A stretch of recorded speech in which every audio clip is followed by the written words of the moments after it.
Hare Krishna. To know the Supreme Personality of Godhead, we need perfect knowledge. Without perfect knowledge, we cannot know Him. But there is another thing that need to be considered.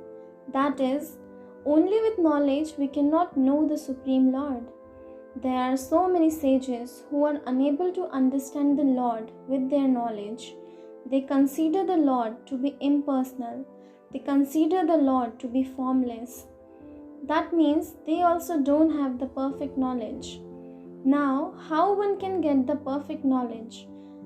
The answer to this question is that the knowledge which is attained by the mercy of a bona fide spiritual master is the perfect knowledge. And through this perfect knowledge, we can know the Supreme Lord. One cannot attain this perfect knowledge by the outside endeavors. It is only manifested in the heart of a bona fide disciple through his bona fide spiritual master. As you can see the title of our today's video, now you all can understand what is our today's topic all about.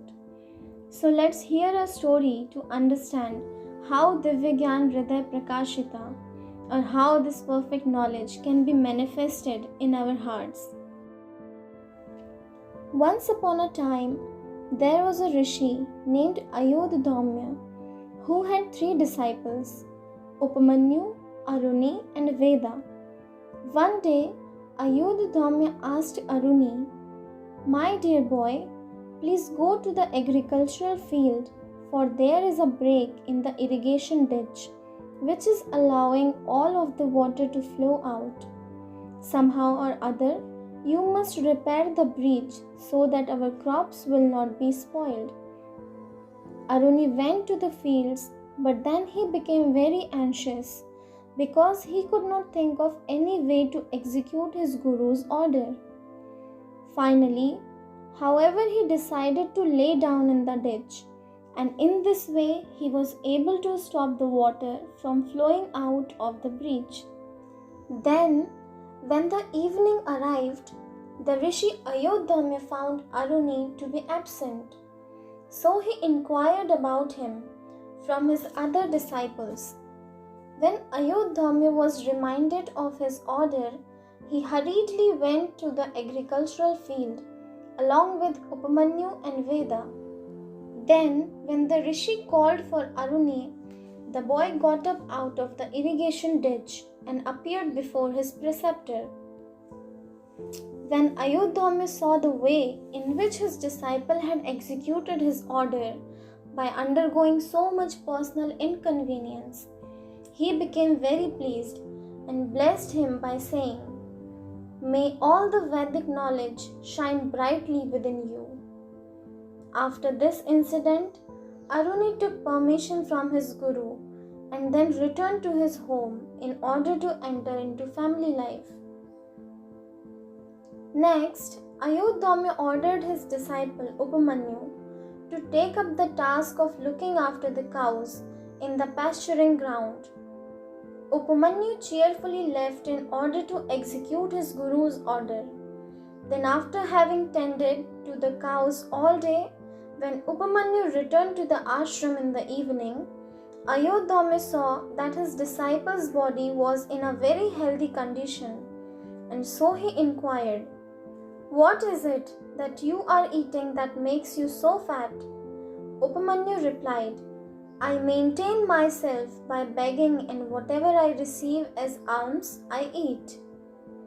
The rishi then instructed, "Whatever you receive by begging must first of all be offered to your spiritual master. You cannot simply take for yourself the things you get." The next time that Upamanyu went begging, he brought all that he received back to the ashram.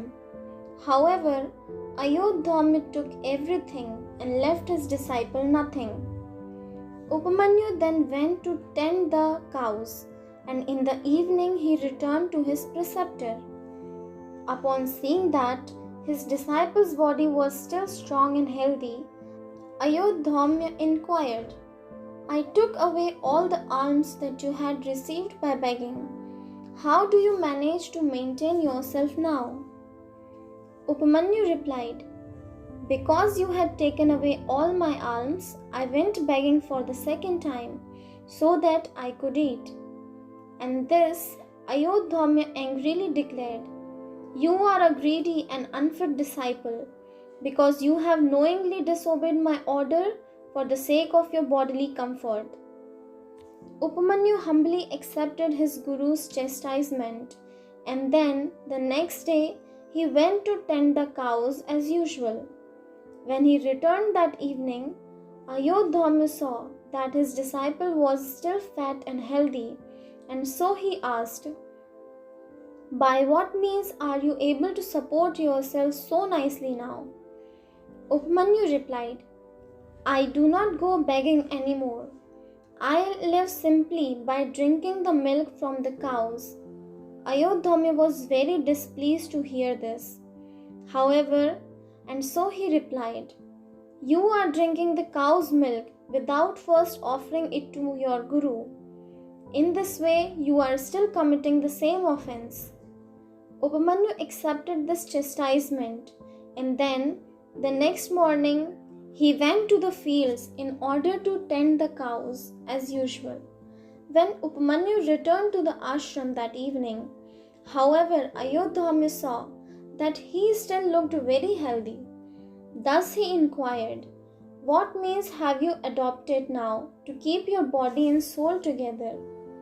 Upamanyu replied, "When the calves drink the milk from the udders of their mothers, there is some froth that is left over, and so I eat that." At this, the rishi retorted, "It is obvious that the calves are very kind, and so they are generously leaving you a large quantity of froth. However, in this way, you are selfishly depriving them of their full nourishment.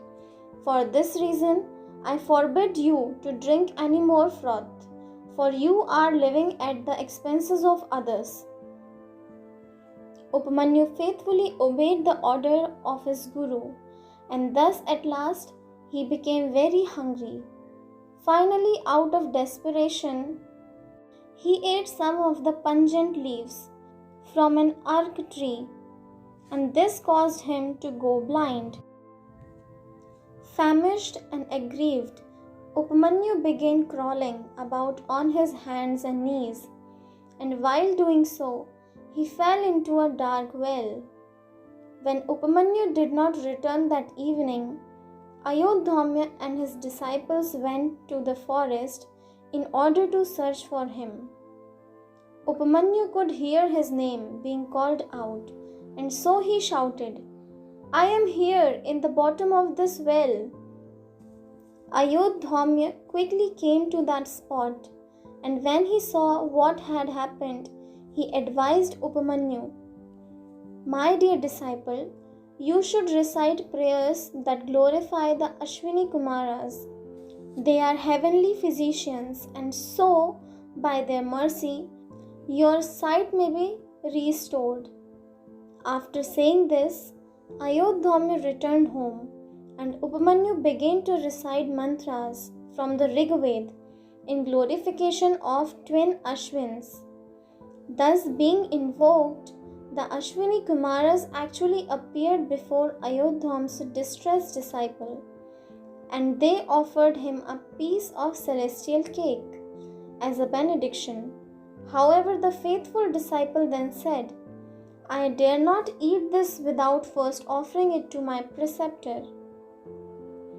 The Ashwini Kumaras replied, "My dear boy, once long ago your Guru had also invoked us.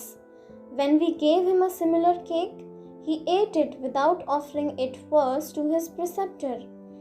Therefore, you can do just as your Guru had done without having to fear." Upamanyu remained adamant, however, and would not agree to accept the cake. Because of this, the Ashwini Kumaras became very pleased with Upamanyu's devotion, and so they immediately restored his sight and also bestowed him with good fortune. After the Ashwini Kumaras departed, Upamanyu went to Ayodhya and explained what had happened. Being very pleased, the Rishi then said, "My dear boy, you have passed the test of your spiritual master. Therefore, I shall give you the blessing that all Vedic knowledge will shine brightly within you." Thereafter, Upamanyu departed for home, and Ayodhamya next called for his disciple Veda and ordered him to remain at the ashram as his personal servant. Like his two god brothers, Veda underwent great hardship in the service of his spiritual master. Because of this, Ayodhamya became very pleased, and so he blessed Veda with good fortune and revealed knowledge of Vedas in his heart.